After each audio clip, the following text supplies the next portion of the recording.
Okay, so we picked up the story, we ended the story last time with Elaine was visiting some friends, and you were laying on someone's bed that you didn't know. Jeff, you came home, and there was someone laying on your bed, and Jeff, what did you say? I said, who's this chick laying on my bed? Who's this chick laying on my bed? It turned out to be Elaine, right? Right. Yeah. Okay. So I was laying there, and you know, I was polite and everything. I just said, "Oh, I'm really sorry," you know. But I mean, it wasn't exactly love at first sight, but it was something. Once we got to know each other for a little while there, a couple weeks or something, we started to grow on each other. We knew each other a little bit. Do you want to tell them what you thought I don't know what you were attracted to? Well, I was attracted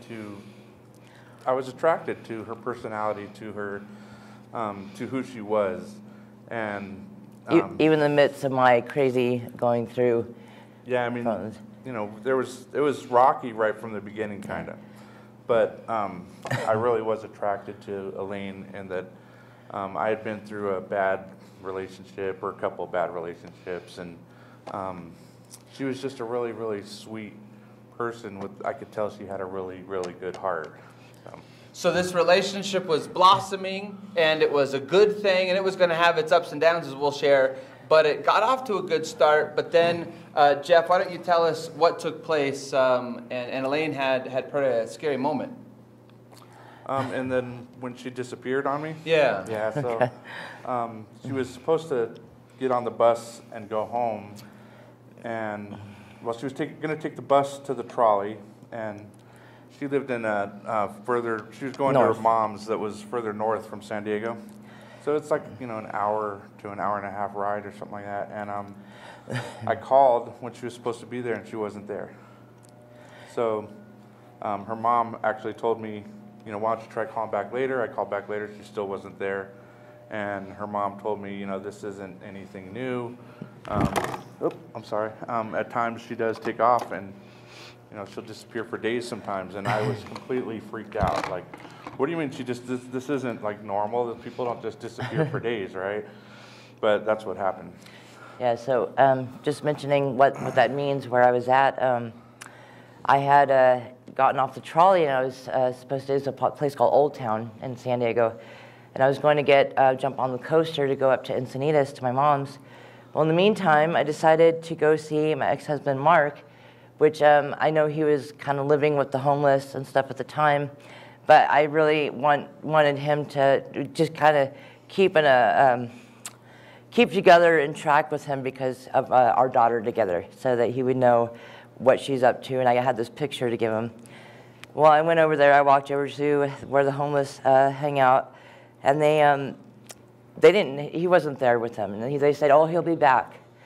So I waited there, and I ended up getting drunk with these people, getting high, and I ended up doing meth. And for that one night, I used methamphetamine, and it was after, I think it was about 5 days I was missing, and the whole time, literally, I had a schizophrenic episode. I only used that one night.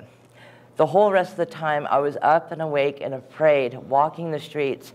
I ended up in Mexico on the bus, running around, coming back from Mexico with no shoes on. At the end of this whole story, I was a mess, in fear, and that's what drove me to be awake the whole time. And I remember a couple occasions, even later on, I had reached out to the police, and they were unwilling to help me, even the police, saying, "Oh, you know, we don't, you know, you're not worth anything, you know." And but there was a couple times where I just said, "You know what? You have to take me. I got a warrant or something." You know, I tried to make something sense of it. I sought out help, and just in detail, that it's really emotional to remember where I've been in these deep, dark things, and it wasn't like normal world around me. People weren't normal. I was not so sociable with anybody. Everything looked very dark, very demonistic, and very scary. So I was alone. I was very alone, and But couldn't. God kept you safe. That's right. with That's you. the only thing that I had. Yeah. Was God, and I didn't have a Bible, but my teachings of anything, of that, I knew that that's just that the faith of that. Yeah, and Elaine, you shared with me something pretty cool that you guys were a perfect match for each other spiritually, even though it's going to take years to kind of put the puzzle pieces together. Yes. So you brought half of the puzzle, and he brought the other half of the puzzle. That's right. Right. So she actually brought the understanding of love and what it meant to love, and that the love that God had to offer. And that's your struggle. You didn't really And know I those didn't understand pieces. so much. I didn't understand love so much. My understanding was of prophecy and Works. works and prophecy and all the studying I had done.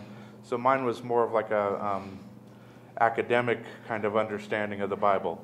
And that's where I struggled from. Yeah, I you didn't. struggled with the academics. Right, and so I you did. guys brought it together to make this beautiful puzzle Yeah. come together. That's right. Of Jesus, this clear picture of Jesus. Right. She So used to tell me that love was something that was in your heart. that was in And inner. I It was, said, no, it's not. It's an emotion. it's a thought. He thought it was a It thought. comes from your brain. I don't know what you're talking about. It's a thought. I didn't understand it. Like I was like, it's a thought. It's an emotion. It's something Well, in a sense, yes, that can be but understood that we create. I didn't understand that it came from God. Yeah. So it's not that God was awesome and happy in terms of what you were doing. But he was not quitting on you. He was slowly bringing the pieces together, slowly because that was all you were wanting or handling at the time, Right. because of what you were doing. That's right. And it Right. got pretty bad after you guys got connected again, and you were in San Diego. You were both in the hospital. They had you leave the hospital in the middle of the night on a very cold night. Jeff, tell us that story. So what led up to it too was that we were both using and we were just running amok. We were on the streets off and on. We were kind of couch surfing, and staying sober here and there, but ended up really using, struggling yeah. though. And so yeah, that night I ended up with an upper respiratory infection, and it was so my cousin had given us this blanket because she knew we were on the streets, and it was a full-size blanket. Not a queen size, but a full size, I'm pretty sure. And we were carrying that around with us so that we'd have something to like lay out at the park or whatever whenever we got to where we were going. And that night, it was the coldest night I can ever remember in San Diego. It had to have been it was around 30 degrees. For San Diego, it's really cold. Yeah, 'cause it's wet there too, so it was kind of, really cold and wet. And we ended up Getting out of leaving it. the ER. We went to the ER and they fixed me up. They gave me some medicine or whatever, but they released me, and we really wanted to stay inside the waiting room at the ER, but they were like, "You guys got to go." Yeah. And so we took off walking, and we went to a park, and we just had the one blanket. So I found a spot that was on the grass, but it was surrounded by concrete, and that way I knew I'd be able to hear if somebody was walking up on us. And so we tried to sleep. We put it under us and folded it over, and I gave the blanket to Elaine and I just remember laying there shivering, just Hoping and praying you could make it. totally distraught, right? Yeah. And Like this is what life has become. struggling to breathe, right? Right. And yeah, it was kind of scary. And You heard anyways, something. Yeah, around 4 o'clock in the morning. I think it was a little bit before dawn.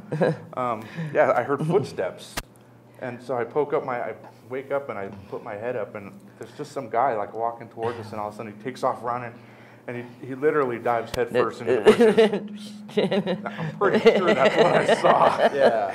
I wake up, Elaine, hey, you got to get up. Yeah. Well, There's something going on here. So we kind of laid there for a little while longer and got up and just gathered up our stuff, and it was in my neighborhood where I grew up.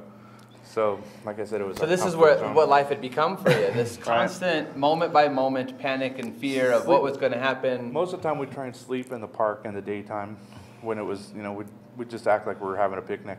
Yeah. We just go to sleep. So you. Now- Go ahead. I was gonna say we've only been like out on the streets for just a few days. A few days never, at a time, really. never really for that long of a period. We knew a lot of people in San Diego, his friends, Yeah, we that had a lot of that friends offered to. let us stay with them, or family would let us stay for a couple nights at a time. Yeah. This was another one of those moments where you realize how low you were.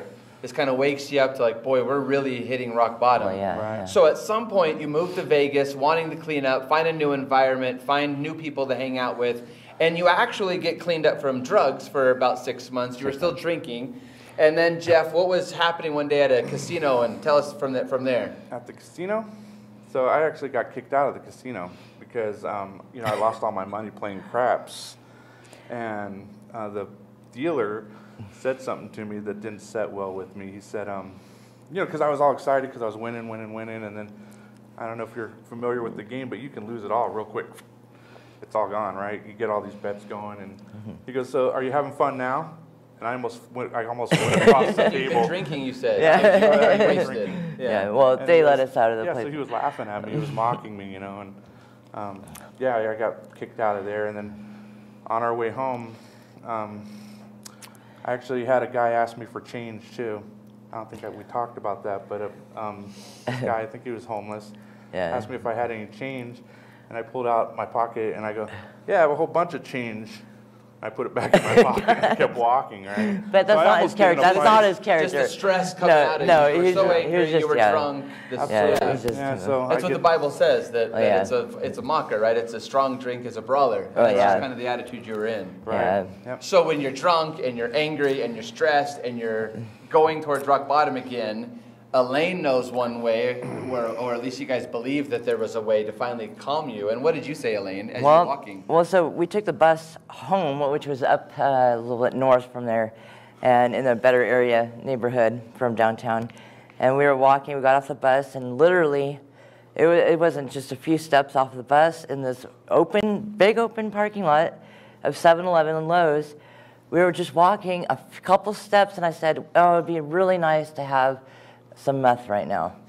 And literally, right there, we looked down and there was a bag and it was full, like it had a lot in it. It was an answer to our depression. Yeah, and we were drunk too, so Yeah. yeah. Right, so she said, "Yeah, it sure would be nice to have a bag right now." And I go, "Yeah, it would." And we take about 2 more steps and it's laying in the. It was on right the ground there, right in yeah. front of I us. mean, it was like the devil was moving that quick, that So, strong yeah, in it's your like- life. You say it, and bam, it like appears out of nowhere. Well, it was. Yeah, It had to have already been there, but Yeah. he made the suggestion. Suggested it. Yeah, he Right. suggested Put it it. in her to Yeah. make us look down, or you know, for whatever reason. Whatever it reason, was there. and this is not the only time that's happened. Yeah, we know. We talked about those stories in Jeff's life last week. Like Right. you're in Albertsons and bam, it's there, or you're walking and bam, it's Walking there. home from work one you pray time. for $100 and bam, someone handing you $100 the next morning. You know, it's like the devil was constantly right there with temptation, constantly. Right. Right. Yeah. But speaking of things on the ground, God did not leave you nor forsake you, right? No, So as the absolutely. devil had his measures, God had his countermeasures. That's right. And so you guys were struggling. You had fallen off the wagon again. Now you were doing drugs again.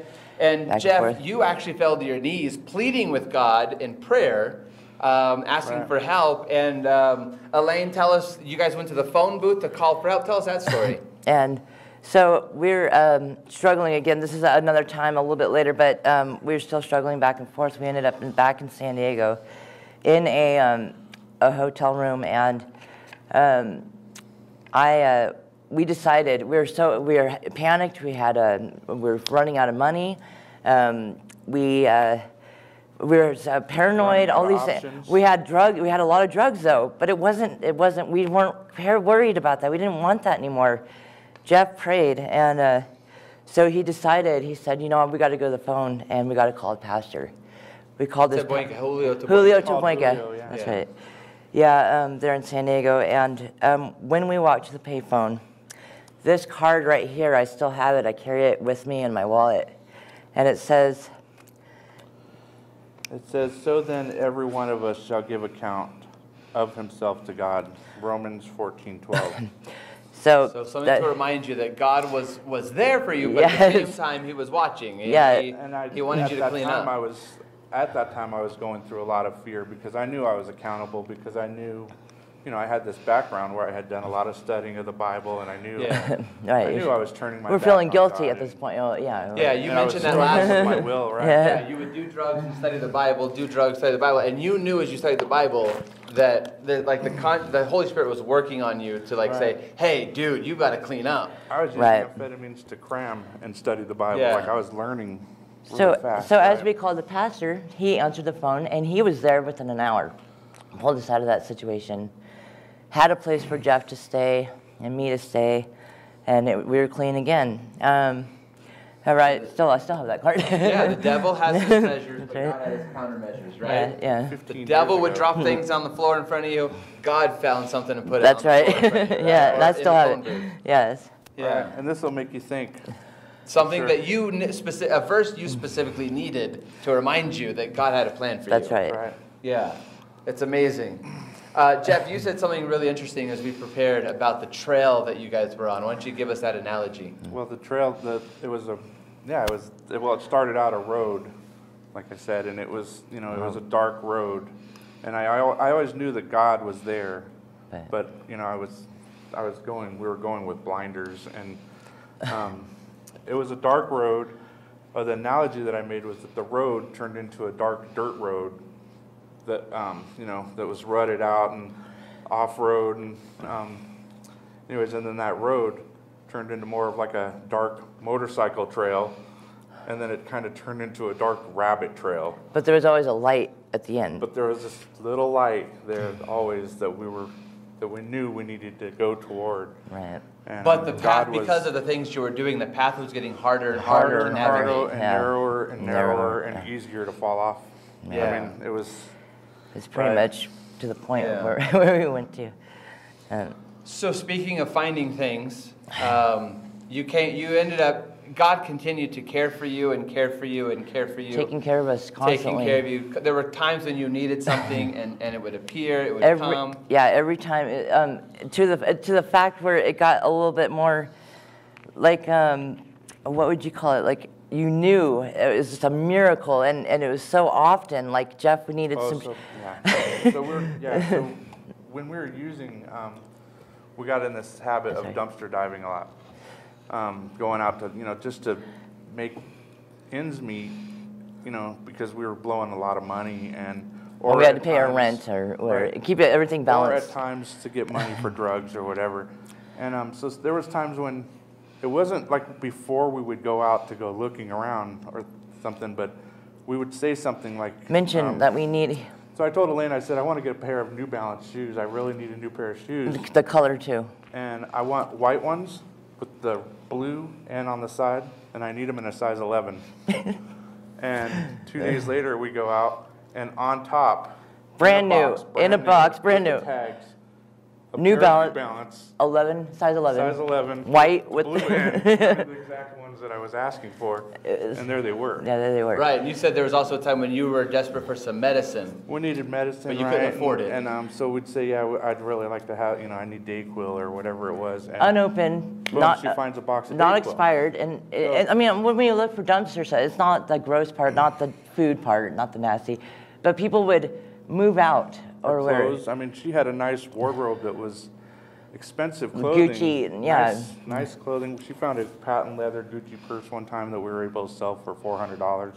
So the reason we bring up this story is that while you were doing this and finding things, God got your attention again. right. And so why don't you show us what you I found? knew it. Well, You used first to I make used to a- call him. I ended up calling him, and it was not in a bad way. I called him the dumpster god, We and used to talk about the dumpster god. and because- when I and not in a bad way, and it was and we funny didn't with mean me to and be God. disrespectful by it. We knew that God understood. Stood, what and we he were was saying. that it was a But it funny. was between us and God. Like, Yeah, dumpster so god. we knew, we knew. We were that he was very okay with it. grateful, very blessed. Thank Yeah. her So taking- one day she goes out and she's going to the store or something. She comes back and she has her stick with her that we would use for hunting cans and stuff. Yeah. And she looks in the dumpster and it's completely empty. Empty. They've just been emptied, except And for one thing. And there's only one thing down in the bottom of the dumpster, and it. So I had actually said that I want this thing too, and I'll show you what it is. So the whole dumpster was empty, and except for one thing, this picture of Jesus. right, and it's the artist. Her name's Akiana. She was only 9 years old when I she was really painted. impressed that she was 9 years old when she painted this and had no artistic training, and she came from a family that was atheist.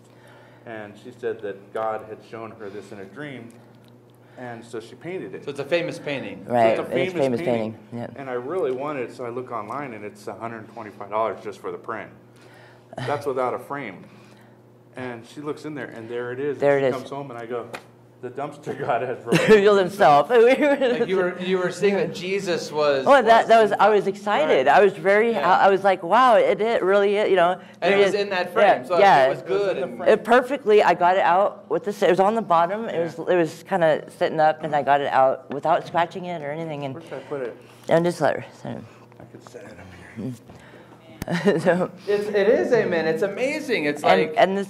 you kept going rough and tough, and life was falling apart, and God just continued to like He was screaming at you, "I'm here, I'm here, Right. I'm here." Yeah. There's Well. times too when I look at that painting when we were doing wrong and we knew that we were doing wrong, and he looks really stern. Oh yeah. And there's other times when I look at the him, painting and he looks peaceful. and he looks really peaceful. and when I know happy. that now lately he looks really peaceful. Too. Yeah. when we're doing wrong.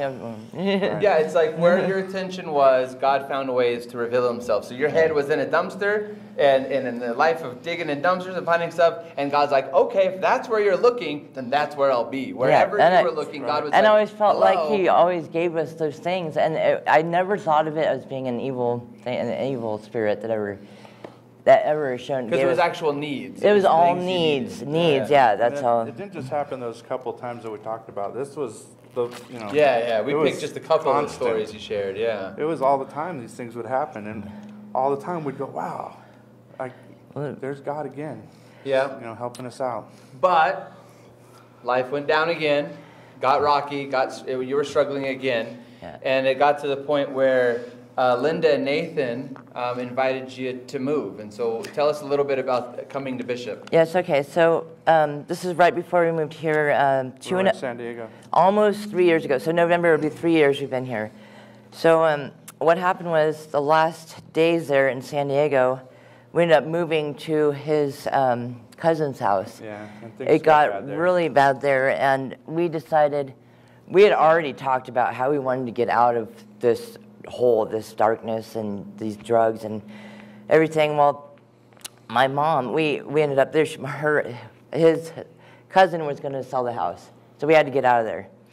And he had to go to his mom's house. Jeff, you had to go to your mom's house and help with your grandmother. Yep. And at this point, I just reached out. I didn't know what to do. At that time, we were under attack too. There was a lot of evidence of demonic activity going on. Like the devil was really showing himself to us. Right. And And at the same so, time, and we so were you under said you were attack, too. praying, and Linda reached out to you guys and invited you to come Yeah. here. And- Nathan and Linda, yeah. Yeah, and now they're not here because they had to be somewhere this weekend.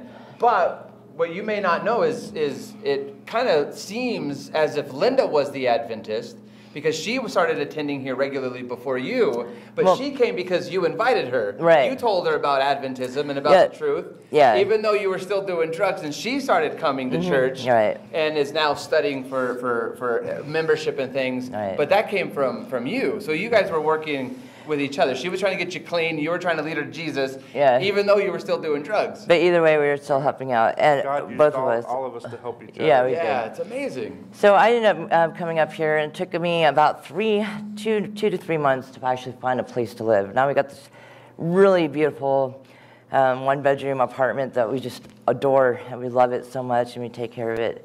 And Jeff was, at that time, when you were down there with your grandmother, hard times were going on, and We went through a really bad storm down there too, taking care of my grandmother, and there was a lot of evil going on. weird. Yeah, weird. Yeah. So I remember the phone call. I was driving home. I don't remember where I was coming from, but I remember the phone call like it was yesterday. I was right here on Home Street and pulling into the house, and my phone rings. I don't recognize the number. And Jeff, you're on the phone, and you are excited. You're like, and I'm thinking, yes, all right, 2 new Adventists moving into town, and they sound like they're on fire. And you were like, you were so excited and things, Yeah, we were right? very driven there. You were so excited to come and to be a part of a church. Yeah. And then I was sitting 2 or 3 weeks later, sitting in my office, and you guys came to the door.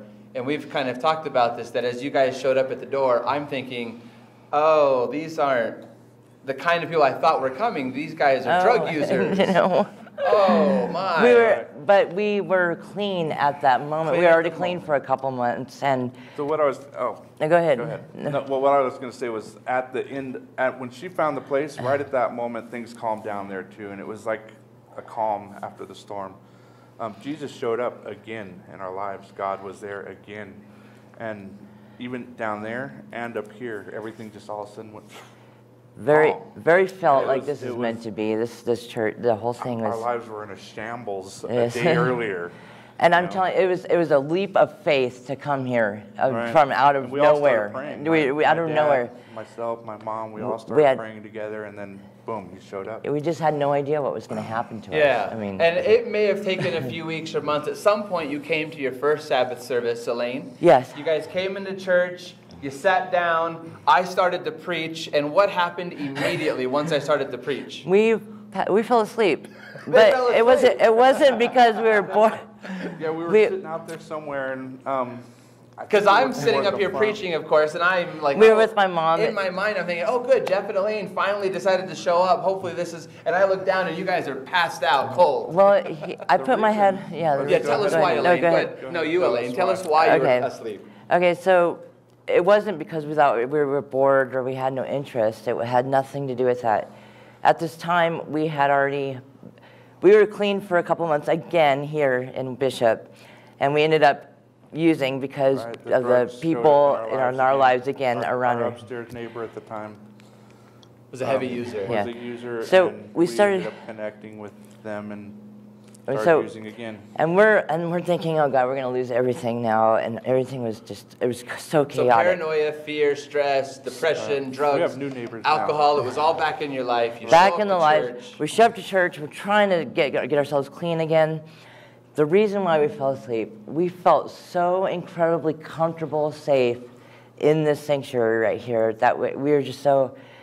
It was just a So beautiful peaceful nap, and calm, and beautiful it was- nap, it and just lulled us to sleep. yeah. And my it mom was, told, it was and we the most peaceful you'd felt in a long later time. later We on. were again living in chaos. Later on, we looked at YouTube and we'll watch the sermons that we missed. My mom Now, said, Elaine, remind us, because feeling at peace in your own mind with schizophrenia, that's not common. no. You came here and a miracle took place where you finally actually felt safe. At some time, yeah.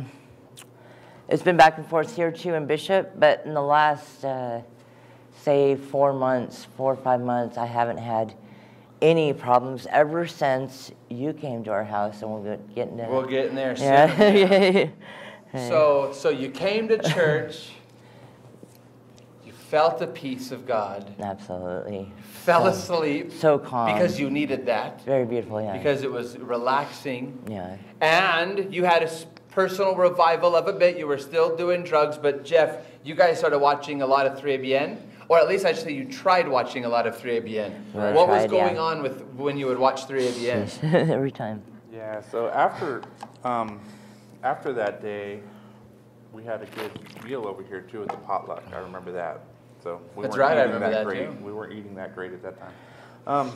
So yeah, with 3ABN at our house, so we were trying to watch it and trying to, we were really struggling, trying to get our lives together and get back with God, because as I mentioned last week, I was going through a lot of fear and anxiety because, like I said, I knew I was liable and I knew about judgment and I knew what I was doing was wrong. And so I'm watching 3ABN, and almost every time I would turn on 3ABN, somebody would show up at our door With drugs. Every With drugs. time. And it was like, and interrupt, and it was like, okay, Almost the TV like- goes off and we're back at it, right? it seems like And that. so there was actually, it was every time, and so it got to where one time we were actually wanting to do drugs and we didn't have any money, we couldn't get any fronts, and I said, why don't we just turn on 3ABN, somebody will show up. I swear. And you called What? it the 3ABN No- test. no That's kidding. what you called No it. You nicknamed it the This, 3ABN this test. is how, Yeah. and realistically, it happened. He turned it on, and certainly within 10 minutes, somebody was at the door. And I figure it's so evident to me is that it is really a real spiritual battle. Right. And I mean almost in physical form. Yeah. Almost that I know that truthfully that God is there in so much strength, so much, and I know that the devil is attacking and in a strong way.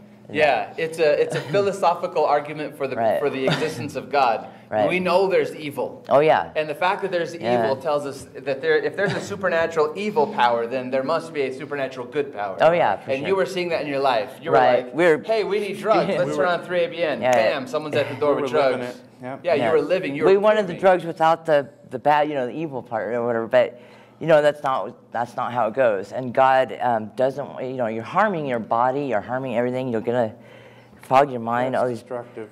All these bad Really things. So, yeah. destructive. And the people that surround that do that is no, I'm not saying they're bad. I'm not judging, but they end up. We all end up criminal. Doing some things that we shouldn't be doing, all that It stuff. lowers your inhibitions. Which is- it makes you make bad decisions. Which my heart's not in there, ever. It never was into that. But, I've done crooked things myself, which... Right. Yeah. So Sharon, as she does every once in a while, asked me to take her to Rite Aid in February of this year. Yeah. And I drove over to Rite Aid. I dropped her off. She went in. I was sitting in the parking lot. And I hadn't seen you guys in what I feel like a couple of months. I had actually started wondering if you guys had moved away, What's going on? disappeared, Right. what had gone on. And for the first time, I saw you ride up on a bicycle, and you were looking for some cigarettes. And I just said a short prayer of, oh, Lord, they're still at it. Please help them. And I honestly, I'm not even sure how much I meant it, or how much I was annoyed, or how much. Right. But it was just like, I say the words, and then I don't think about you again. At the time, but God instantly started working in your lives. It was like we kind of noticed the time patterns that as I said that prayer, you didn't know I prayed, and I didn't know that you were all of a sudden convicted of, it's time, we got to clean up again. Like, this is it, this is the final one, we're done. In fact, you said you felt that God had put on your heart that this was it, the last chance. Like, if you don't get clean now, you'll never be clean, and your eternity's done. And he lifted his hand, and he was letting the devil come at us. I mean, it was so evident that we were under attack. Yeah. And, I've never been diagnosed with any type of mental illness, but I was literally going crazy from the drugs. I was really out of my mind the first time. I mean, I remember when you saw me, you told me, you're in bad shape. Yeah. You told me you guys both We have both were mental illness, right? And I was like, no, I've never had anything like that. And So in February, right around that same time, or actually it was March 1st, you did clean up, and you were like, we're done. We came and then you had then the devil had a countermeasure. That's what right. happened? Some friends of ours needed a place to stay, and they used, and I told Elaine, I said, well, they can just come and stay with us. We don't have to pick it up. And Yeah, we thought we were strong. we showed up, and Yeah. we weren't strong because we didn't have God with us. Not yet, not like now. And we ended up using again, so we relapsed, and it got really bad. Just overnight, literally what did you overnight. start hearing at night, and Man. and the details you want to share? What was going on in the house that proved to you that God had lifted His hand off the house and said, "Okay, I have to let you go now"? He kept thinking that I was meaning to, like, he thought I was going to put. What do you think? I forgot. So she was saying things that she was going to hurt herself or do things, and so I was scared that she was going to do that, and I was going to be blamed. No, I don't know where. See, I don't remember me saying these things at all. Like, Because you may have been having an episode. That's probably Like I mean, in the drug-induced midst, or yeah, something whatever. like that, Yeah, it was so. a really foggy time at this moment. But we were really, really. The short of it is that we were just bickering. There was no calming us down. No matter what we tried to say to each other, either I was hearing things, or she was saying things, or she was hearing things, and I was saying things. And there was actually an incident one night where I remember saying, I remember I was really adamant that we need to set it down. We've been up for too long. We're really going crazy here. We were just. And all of a sudden, out of my mouth came, well, we could just do a few more hits. And I was like, wait a minute, I didn't say that. Like what? It wasn't me. So like, I don't know why I said that. So there was actual, like, weirdness, yeah. So weirdness. things were really bad. Yeah, You specifically felt like, while God had been always with you, you felt like God was saying, guys, enough is enough now. Like, He was kicking you in the tail a little bit, right? Right. Absolutely. And it happened to be March 16th, Saturday evening. Sharon and I went to Vaughn's, bumped into you guys. I remember I looked at Sharon and said, I could see how bad you guys, the shape you were in. Yeah. And I looked at Sharon, we were in the produce section, I said, I'm sorry. I have to go ask them. Something's bad's going on. I have to go talk to them. And I went over and chatted with you guys, and yeah, you were in a really bad I told you we're in place. trouble. We're really You said, in trouble. Pastor, we're in trouble. We need help. So we gathered right there by the floral apartment, and we prayed. Yeah, and you prayed with us. And we were so sincere with that prayer. And when we got, when we left there, we took the bus home or bikes or something, and we got home and We started fighting again. we started fighting, and we thought it was calm right after we talked to you. We took the But it wasn't ride. over. It wasn't over, and we were like, great, you know. Right. It wasn't over. We ended up, I don't know how, it just happened. Things got rowdy again, and at that moment, did you call him first? Yeah. That's right. Yeah, so I made a I had phone said call. that if it gets bad again, Yeah. call I was me. afraid to go in the house. And so we live in like this really beautiful spot, but at that time I would go out on the back patio and look at the pond. And there's this fog over the pond. And I Dark. just know there's this darkness around us, and it was like a scary movie. Yeah. It was really like I was living in a scary movie. I was scared, really scared. It's weird, yeah. So I remember it was hours later at that point. It felt like hours later. It was late. It was 10 o'clock or so. Yeah, I was late. I'm sitting in my chair. Well, I was getting ready for the Greece trip at that time, studying for the stuff I was going to film in Greece. Right. Sharon was already in bed. My phone rings. I pick it up. And I'm trying to talk to you guys, and I'm trying to and it's just not working. Right. There's just this constant Chaos, commotion it's and chaos, chaos. right. And so Right. I end up saying, I'll be right there. And I didn't hear you. You say didn't that. hear that. You I just- hung up, and And you we're like, started oh thinking- no. You started thinking, oh no, even the Oh, pastor God. wants nothing to do I with was us. like, oh no, he's our only hope. I right? know. Oh, God. I don't know what I'm going to do. I was going to get on my bike, and I was going to actually go. I had money in my pocket. I was going to go get a hotel room. And I because can't be knew we alone. couldn't be together I there. can't be alone. Like, we But- didn't and know I what didn't to wanna do. leave her alone. I was just. We were really so torn at this scared. moment, yeah. And then And I looked up. I got done bringing in the groceries, and I went outside, and I was standing on the porch, and from our driveway, you came walking, and I just remember thinking, I mean, you were like glowing with light.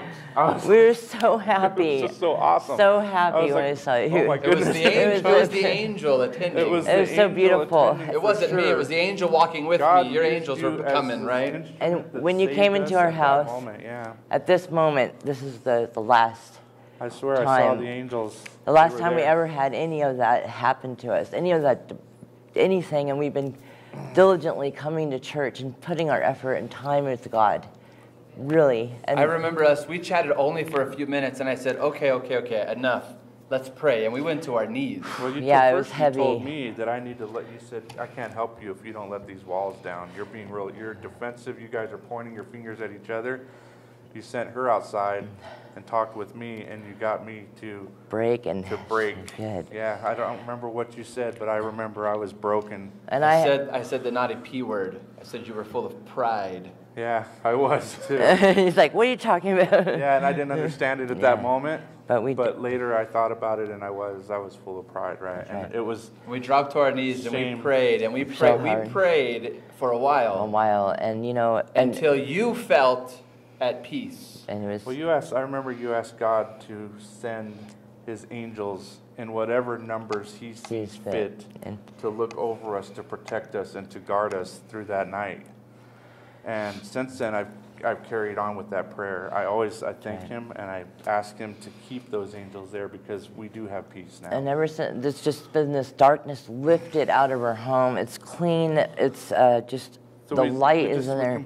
We surrendered that night. Just everything, all Full of it. surrender Well, that that's night. it. Full And surrender. that's it. And We were done fighting. That was it. there's a difference between now and from all this past before.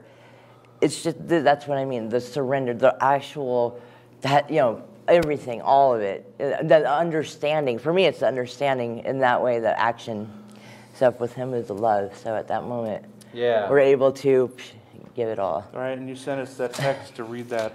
Yes, there it is.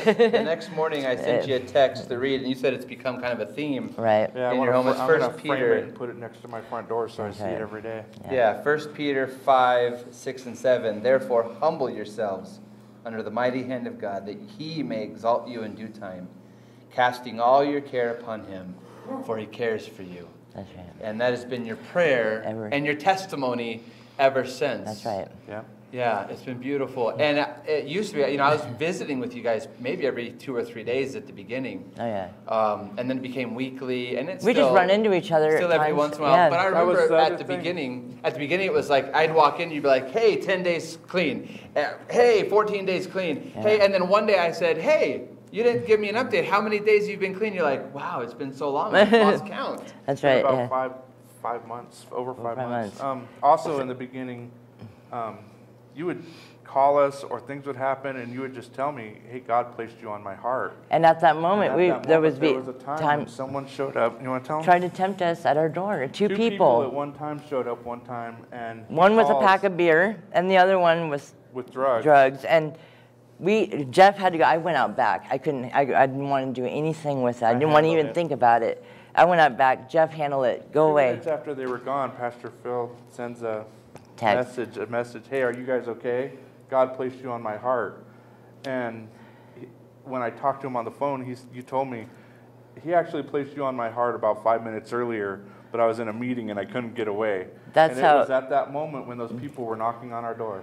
It's just It was just amazing. awesome. Amazing It's how God has been amazing. involved in this. So the God Vaughns, is the totally Vaughns, and involved in everything, and I just These think providential moments where we've met or have And that's communicated. happened. I can't even remember. I remember so many times you saying, "Wow, that would be a great part of your testimony." And I'm not good at journaling, so it slipped the memories, but they come back sometimes. Yeah, so he never quit on you. That's Never. right. He never quit on you until, and not that he was going to quit on you, but there was something going to happen in your life when he was like, "Okay, guys, now's time to hurry up. You've got to clean up." Yeah, at that moment when you came to our house, it was at that moment when everything was so dark, and when you came to pray with us, at that moment we felt like, oh my Lord, my fear though, I try to shelter myself. Like I already know to harden myself, and not think so hard, because I'll really go to a real bad place. But I know that's what we were thinking, that it was over, that the devil's got us.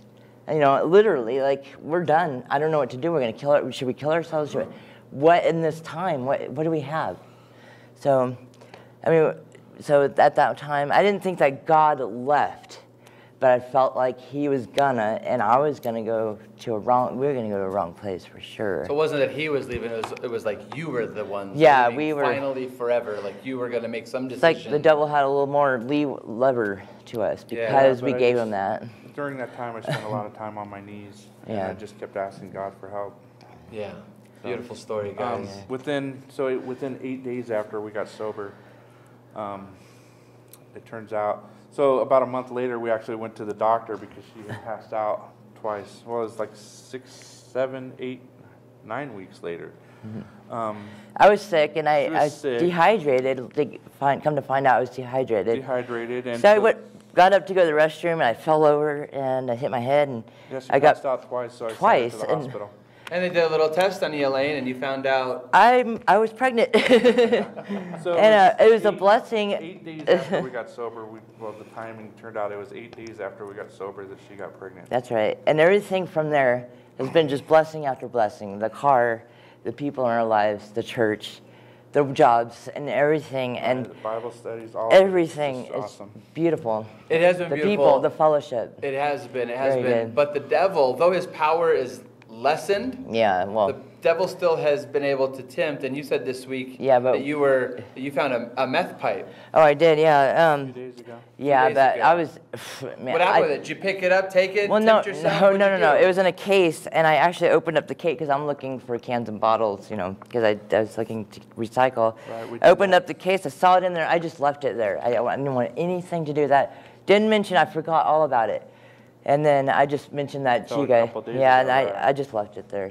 So you can see in that story. Well, yeah, it's the gonna devil's always. power is lessening and lessening because Yeah, it used to my send you in a full panic or Well, stress. oh and- wait, one thing we forgot to mention is that the temptation. I was getting to heavy alcohol.